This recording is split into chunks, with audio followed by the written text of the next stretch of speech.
You know, you ooze, sorry to use a medical term, humility.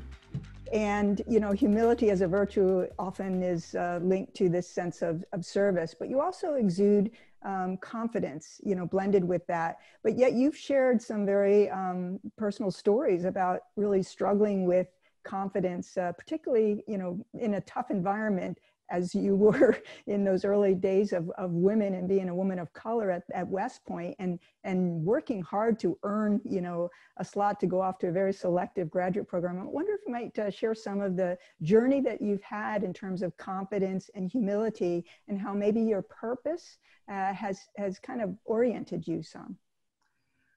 Well, that's that's a great question. I appreciate your you're attributing humility to me, because we all can work on that. I know I can still work on that. And I heard a really good commentary just the other day, the definition of humility. So humility is not thinking less of yourself, but thinking of yourself less. And I was like, I really love that, because, you know, it's not like a self-deprecating just, you know,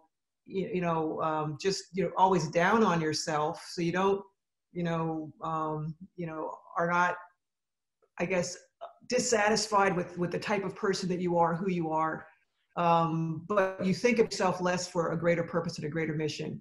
And, you know, some of the lack of confidence was, you know, the fact that people do feel some, you know, growing up in my family, I felt loved, but just what was going on in society, there's always this question of, you know, can we, you know, why are we, you know, not as good as someone else? But that was kind of one of the things I think that, you know, where that crisis of confidence came from. And then it was overcome by putting myself in positions where I could experience those little successes. And I think, as you know, Dana, going through the academies, they give you multiple opportunities to challenge you. Opportunities to fail. And opportunities to exceed. You know, you can do all those types of things that, and then when you do those, it's like, well, wow, I can do this.